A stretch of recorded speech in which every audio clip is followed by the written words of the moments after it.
ugasanga wagiye watwawe n'ubwo rumogi watwawe ugasanga abantu bakorana kuri YouTube ariko ntazi imigenderanire yo mu bakristo hagati yabo mwandikirana message gute amakuru yawe wazindutse amahoro biragufasha vraiment apare ukwizera kwa socialement biragufasha kuba integre canke nta mwanya numva hari ngo muri busy ngo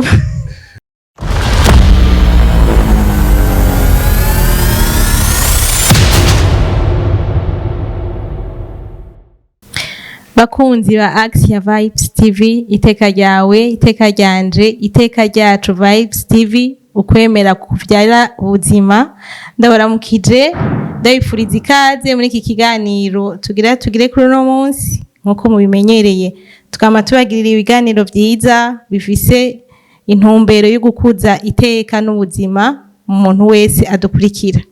kuri no munsi rero turafise umutumire wacu aca twidondora mukwindira ko twidondora jewe ni Inamahoro Nadege musanzwe mumenyereye nga kuri Axia reka rero makanyo umutumire wacu nawe atwidondore. Yego murakoze gose komikaze muri Axia Vibe TV jewe kwizina ryanje twa Nzitonda Ivan Trésor yego nibyo novuga mu kwipresenta bwa mbere. Ivan Trésor turaguhaye ikaze. Murakoze gose kandi ndashima ibiganiro mukora muri Axia Vibe TV mpanda bakurikira kuri YouTube. Yego. Merci beaucoup. None ga Ivan wewe ubahehe? Yego jewe navuga ko ndi Murundi ariko aba mu gihugu kindi mba muri Canada ni muri ville twa London muri province twa Ontario niho novuga ngo habaye muri wanje ha kabiri. None umaze igihe kingana gute? Imyaka irikira kwira 8. 8 yego izokwira neza mwaka ya 8. Donc uri mu diaspora rero nkako mwavuga mu vacances rero no musi niwe twabazaniye muri Axia Vibes TV umwana wiwacu ngayi Bujumbura asanzwe aba atubwiye vyonanira kwasubiramwe mugabo nyene ni hajya mwumvise na mwebwe none rero ga Ivan kuri no munsi dushaka kuvuga ku ciyumviro kivuga ngo kuba umujene wo mu Kristo mu mahanga kuko aho ni mu mahanga si mu gihugu c'amavukiro kuba umujene wo mu Kristo mu mahanga experience nifuza ngo udusangize experience yawe nk'umukristo usanzwe uri umukristo cyane gose ndumukristo mu Imana yego nuko rero tuhora twumva sinzi ko novuga ngo ni préjugé canke sinzi ko ari ukuri kuko sindapanga jewe ngo menye ibibera mu yandi makungu ariko tuhora twumva bavuga ngo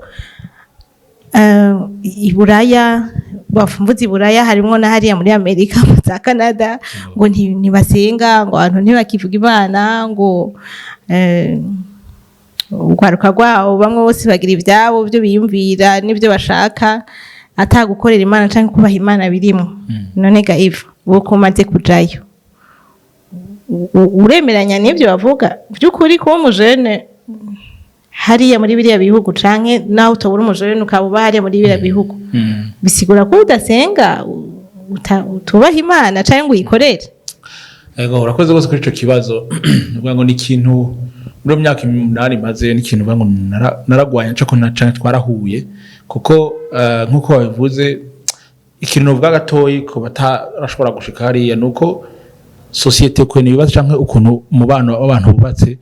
imyizerere y'abantu canke byo kwizera canke believe canke faith ni ikintu kiri private ni ikintu cawewe ni ikintu batakwemera kugishira ku wundi muntu ni ikintu ni n'ubuzima bwawe personnel ku rwego rumwe nagorageza nk'akarohero hari muri place publique ntivyemewe ko kwafisha ngira nk'imisaraba canke ni secular donc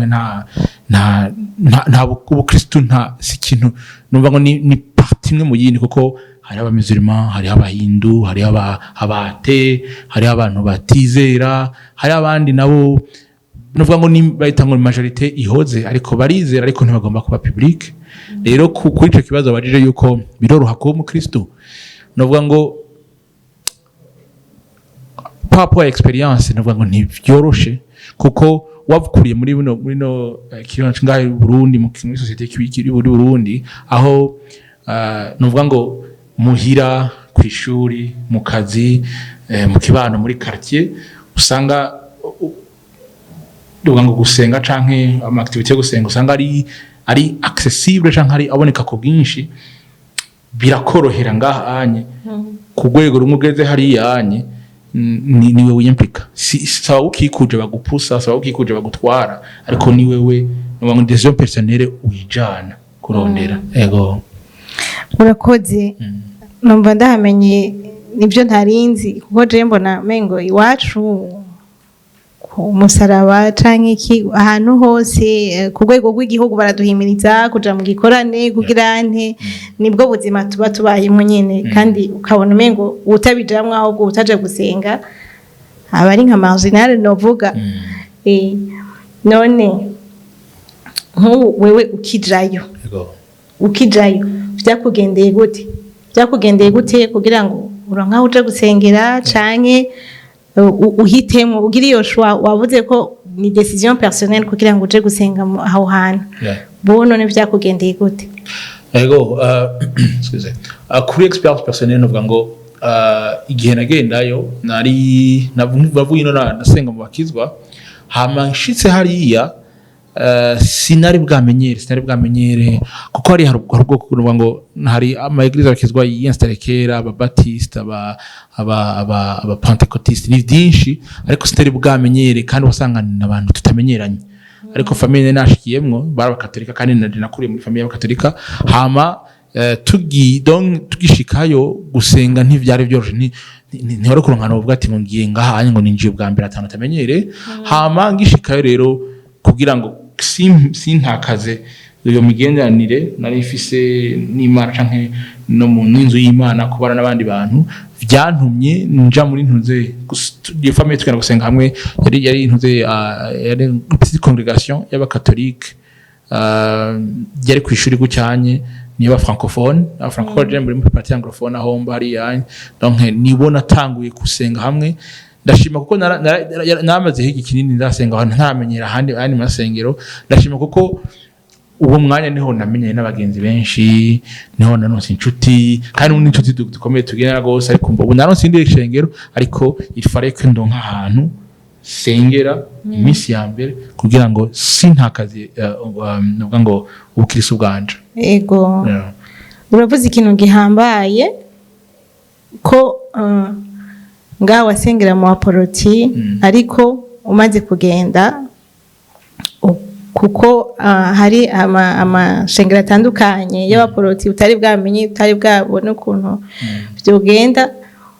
kugira ngo ntutakaze ntusacrifice ubwo bucuti mufitaniye n'Imana ukavuga uti jewe reka bajya abantu ko ari abakatolika nandi nkabona kuriye mu muryango w'abakatolika reka ngende sintakaze ubwo bucuti bwatwe n'Imana hanyuma mbe ndamenyera ahantu mbe ndamenyera iki kibano mu nyuma ninaronka ishengero rindi no shobora kwintegramo meze mbandanye nibaza ngo ico ni ikintu gihambaye gose kubera ko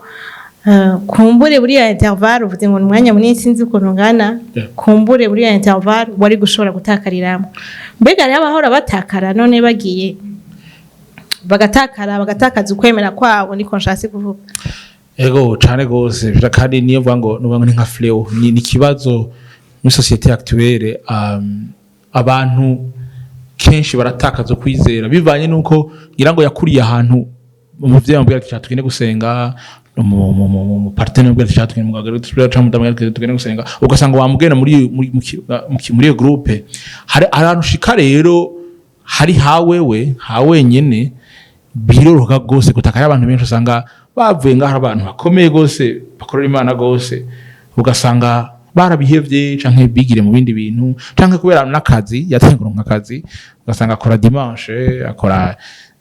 donc n'imizere yewe kubera ubuzima bayo hari yanya aratabati n'Imana cyose ni munwe yanje bishobora byose kandi usanga byo gusenga ntakiri ntuze ntakifata umwanya munini ntamara kibiha ego mbega nk'umujene w'umukristo hari amadefi mwa muhura intambamye mwa muhura zoba ziri particulier kuri ijya kontina muri mwo ngaha mu Burundi kumbure umujene w'umukristo w'umurundi atabibamwo kuri urwo rugero mwebwe mu rubamwe hari navuga gute hari amatentation yandi hari ibindi bintu bigukwega byoshobora kukwegeza kure y'Imana bihari biruti biri ngaha anyu Bujumbura mu Burundi cyane gose ndibuka par expérience personnelle ni point de vue ngo iri psychologique philosophique ndibuka ariho nkama muri ico gihe ngishika nkaja kwishuri nkiga hariho ama classe twafata mu ishuri muri college bakabigisha ibintu bijanye n'ama philosophie n'ama croyance y'abantu kimwe experience que j'ai vécu muri iyo période wisanga ibyo wizera wabishize muri boîte kujyanye hari ivyimviro cyangwa ivyizere y'abantu muri kino gihe igezweho canke ibyo muri medievale canke epoque zitandukanye abantu bimvira ugasikara usanga ukwizera kwawe kw'Imana kumugomba gushira mu gihe kimwe ingorane wagira ico gihe nagize ico gihe sinumva navyibagiye naragiye mu ruvuga ngo na experience ukumva umenga utakaza umugenderaniro n'Imana kumva umenga urihebuye cyangwa kumva umenga ni wowe byose mu biganza byawe hamwe ntiwibira ko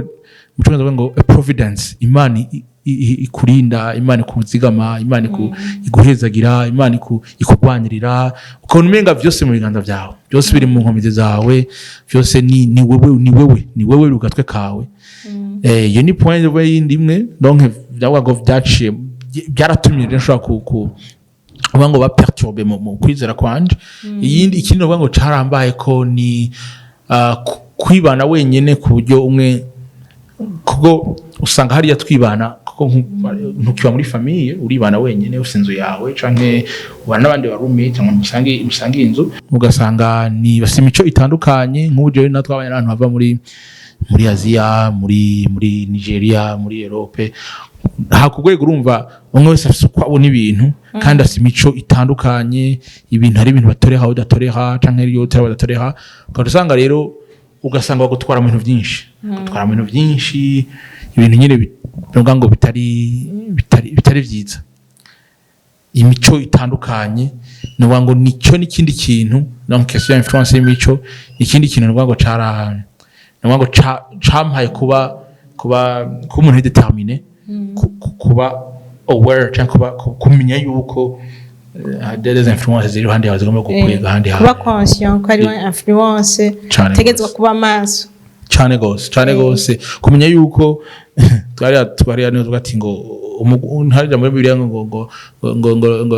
Satan comme le lion qui rôde autour cherchant qui dévorer kumenya yuko ari ngaho hose ntazoza nkingwe ariko azoza muri influence y'umugenzi uyu n'uyu tugira ibi dusangiri kubera hari yanyura mu exemple nk'urumugiro remewe muri ko murasangira iki cyo munze donc basugane basangira ugasanga bariko barahana hamwe winjira bakwentegra muri groupe yabo ugasanga utangura ubicaramwo ariko friend of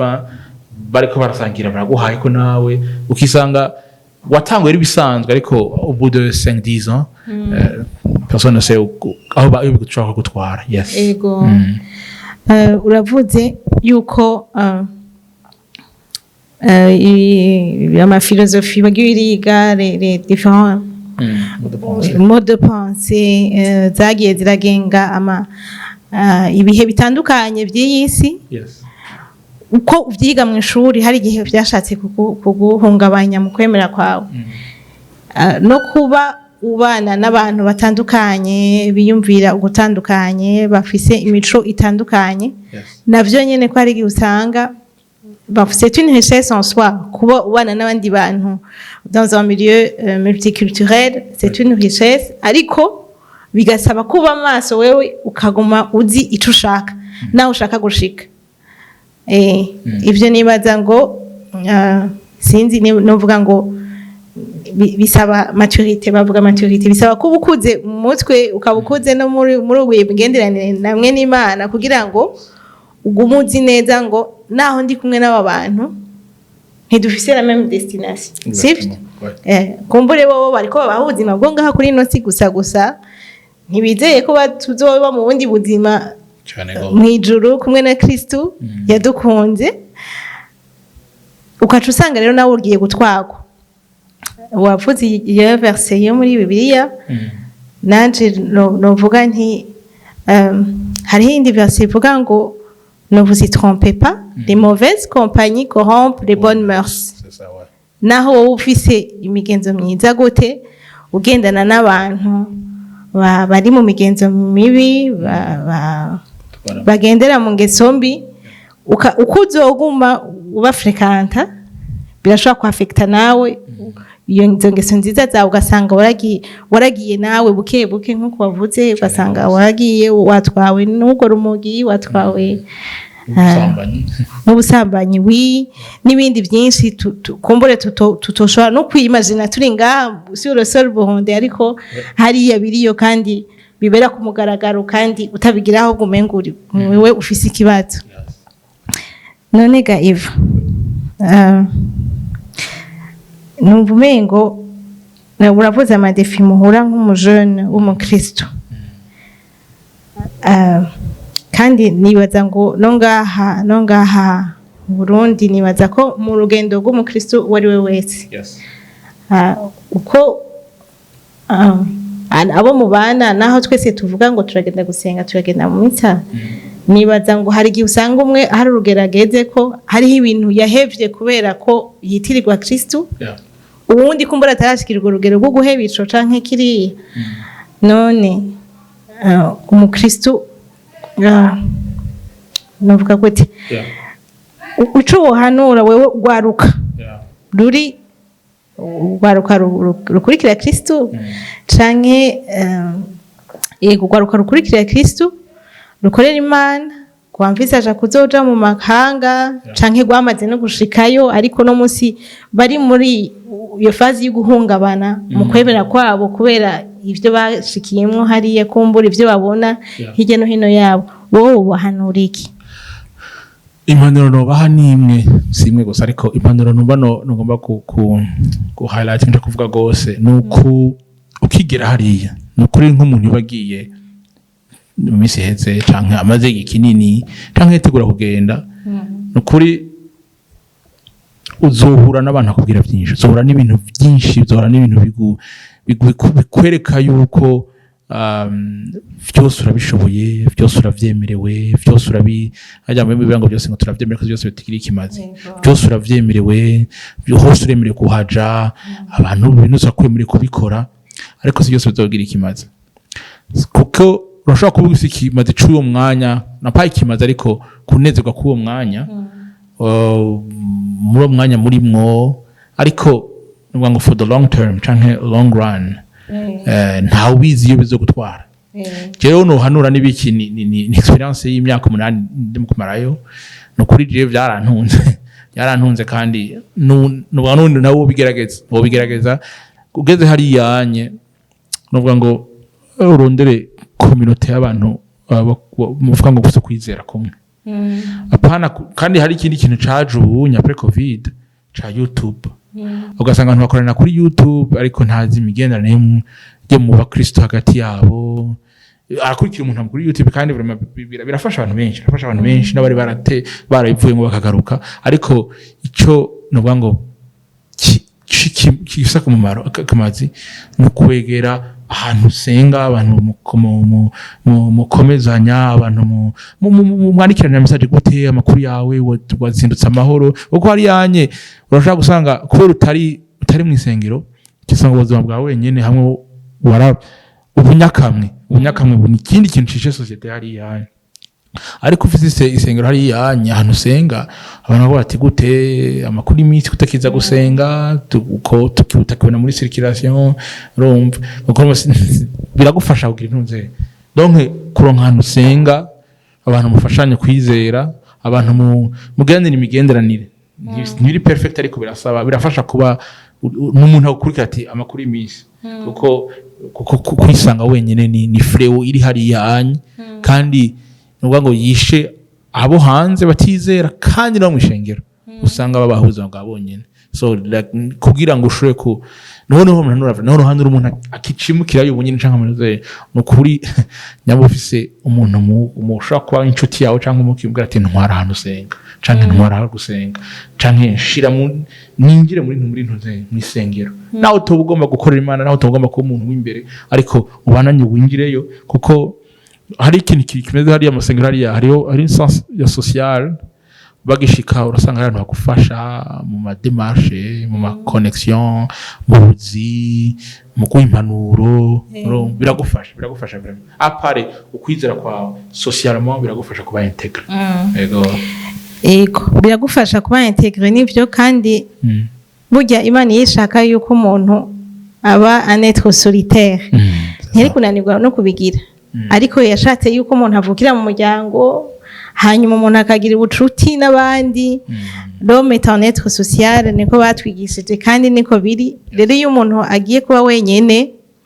akiyugarana usanga ariho haziramwo vya vyumviro vyo kwihebura no kugira nte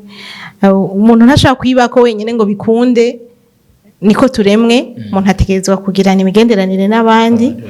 rero ndashimiye impanuro uhaye bene wacu basaza bacu yuko umuntu icihutirwa ugiyeyo nka kujya bakurangira ngo kwishuri ngo hawandi wiyandikishije ni hajya bakurangira aho uja gusenga bakurangire une communauté musangiye ukwemera jambo ry'Imana rirabitubwira mu maverse atandukanye ko jambo ry'Imana riratubwira ngo twikoreranire imitwaro tugira dukundane ibwirizwa Imana yaduhaye n'iryo gukundana kandi ijambo ry'Imana rikavuga ngo urukundo mufitaniye niko ruzobarangira bose ko muri abana banje none ko muri abigishwa banje rero none ugiranira urukundo n'umuntu mutabonana umuntu muri kumwe kuri YouTube kugiranira urukundo biragoye ni ngombwa rero ngo umuntu abe integre mu bandi mwishengero yakigwe mwisengero ahariho ashobora kuronka aho umutima wiwe uvomererwa mugabo agafatanya n'abandi mu bikorwa byo kwisengero canke no mu butumwa bitandukanye none gayivo turaho nyene wewe yego waragiye muri wararonse aho usengera none hari ibikorwa ukorayo muri iyo shengero canke nta mwanya muronto mvaye ngo ngwa muri busy ngo muguma muri busy sinzi ivyo mubamwo mugabo hariya uraronka akanya wowe ko gukorera Imana hariya nye fete ndi muri eglise nini mu mega church ariko ni muri eglise ngo communautaire ntoyi aho uruhara rwanje ngo bako ndi muri groupe de louange kandi nkaba ndi no muri youth ministry taba ugwaruka ngo sindi mu pasteur w'abagwaruka ariko numva ngo ndarutwara mu isengero donc numva ego ndi kuri kujekero bagera nko turi busy nukuri ntabisha turi busy ariko tuvuga ngo kuri kwisengero iwacu turasoma korane duhura online so nandi duhura physique donc samedi ne umunsi tugera dushobora tukagira ntuze practice canke gusenga muri kumwe hama dimanche niho duhura ntuze gusenga yago misa yego none wowe donc uravuze yuko uyoboye ugwaruka muri iryo shengero urimo kandi ko uri muri groupe de louange yes ariko kandi narumvise umengo hari ikindi kintu nta utadushikiye nta kintu utatubwiye buryo isi naze kwishira imbere ego novuga ko ndi muri kuko navuze ko ndi muri groupe de louange kandi numva Imana novuga ngo yampaye ingabiro canke yara kubuntu bwayo numva impamagarira kuyikorera nk'umuririmbyi umuntu ahitazira ndafise indirimbo maze gusohora kandi nizeye ko n'izindi ko ziraza zo gutazira Imana z'indirimbo z'Imana yego iyo ndirimbo ushobora kutubwira titwe yayo ushobora kuyitubwira ivuga iki itubwira iki twebwe nk'abakristo iyo ndirimbo nayisohoye haraciye presque un mois ni indirimbo yitwa hishura canke hishura niko yitwa. Indirimbo icivuga ni ico le Saint Esprit yatugize, Imana kuduha Imana kuduha Saint Esprit ico yatugize. Ikintu kimwe ndiko ndayumvira canke igihe ngo inspiration yaje, hari umuntu ntanaka blague numvise mutunkuntu batafate igihe Jesus yasubira mu ijuru, isi hariho nka conference de presse bakamubaza ati none raba mwamara imyaka 30 nangaye muri ko muragendana murakora kora ibintu bane waraga gukurikira batana kumengura bataye. Jesus umuntu akavuga ati Jesus ikintu yovuga ni kimwe, ikintu nabasigiye no mwuka wera ni Saint Esprit. Muri byose yagushaka kuduha pouvoir et puissance, yagushaka kuduha, yagushaka kutugira abantu nyine bari so naturel mu buryo ngo to control mind z'abandi, ariko yadusikiye umwuka wera. Bisigura ko umwuka wera umutu uzowumenya, tuzomenya neza icimana duhamagari, tuzomenya ico turi, kuko bujyanye kumenya icuri, kuko ngo umwuka wera ngo niwe dutahuze igicana kugoroka, kandi ngo niwe tugisha ngo niwe tugize ngabana ngabasamura na Kristo ngo sons and daughter, donc twise abakobwa, abahungu n'abakobwa b'Imana. Donc n'umwuka wera utukugura amaso ukarutahuza ko iyo twatubona byose muri kino gihe, twatugenda muri kino gihe, twaduhura muri kino gihe, ntaho bitandukaniye n'ico Imana tugize. Urumva ni majambo make ni hishura, Imana duhishurire irutahuze ngo ubutunzi yabitse muri mutima mweranda wa yego. Numva ari none iyo ndirimbo ubona ashaka kuyiraba. Iyo ndirimbo iri kuri ku ma platform kuri YouTube channel, kuri YouTube izina rya Nzitonda, yitwa hishura ni izina rya Nzitonda, no kuri platform nka Spotify, Music Apple, twashaka kwasama ama platforms yandi, ariko ushaka kuyibona neza iri kuri YouTube channel yanje izina yitwa Nzitonda. Yego. Neza cyane iyo ndirimbo no kuri jewe ndamaze kuyikurikira, kandi ni indirimbo iryoshe, kandi namwe ndabatumiye no kuri muzoyirabe kuri iyo Jeune Nzitonda. Yego. None ivyo. Yego. Ndagushimiye cyane ku kanya tumaranye. Nukuri mwakoze nanje, mwakoze kumpa iteka muri Action Vibe TV. Nukuri ndanezerewe kubona ashoye kuyaga na mwebwe, kandi kuyaga n'abazodukurikira, kubari ni kumanuro zike zitoye nashoye kuba no utanga, kandi nakomano mu kibanza mino nyubako yanyu kugira nashoye kumenyekanisha ibyo nkora canke kumenyekanisha ibyo ibikorwa rwanga Imana ikiranshoboza gukora. Yego cyane. Nibaza ko twavyungukiyemwe gose. Twavyungukiyemwe gose, kubari badukurikiye icivugo novuga nti ico icimviro nyamukuru tweko turaganirako tari kijanye no kuba umukristo mu bihugu byo mu mahanga, umukristo mu Jeune, kugumya ubukristo mu bihugu byo mu mahanga. Bakunzi bacu rero Action Vibe TV turabashimiye cyane, mubandanye mumererwa neza, umukama yeza bandanya bakomeza, umwe wese ahari umutima mweranda w'Imana abakomeze kandi abahishuke ico mushobora kuba nico muzoba muri kazoza, mufashijwe nawe murongowe nawe. Ivan, merci beaucoup. Merci beaucoup Nadege, merci ku butumire bwawe, kandi Imana tugira neza hamwe. Yego. Twavuganye yuko mukurikirana ya ndirimbo ya Ivan, twavuganye kandi yuko umuntu wese azi ko atarafyonda kuri subscribe, kuri s'abonner, mufyonda kuri s'abonner, hanyuma mukagira like, mukagira n'ama commentaire yanyu kuvyo tuba twaganiriye, nivyo bidutuma tubandanya tumenya ibibashimisha, ibindi biganiro twabazanira kumbure bikadutera n'intege zo kuzobandanya. Ndabashimiye cyane, murakoze.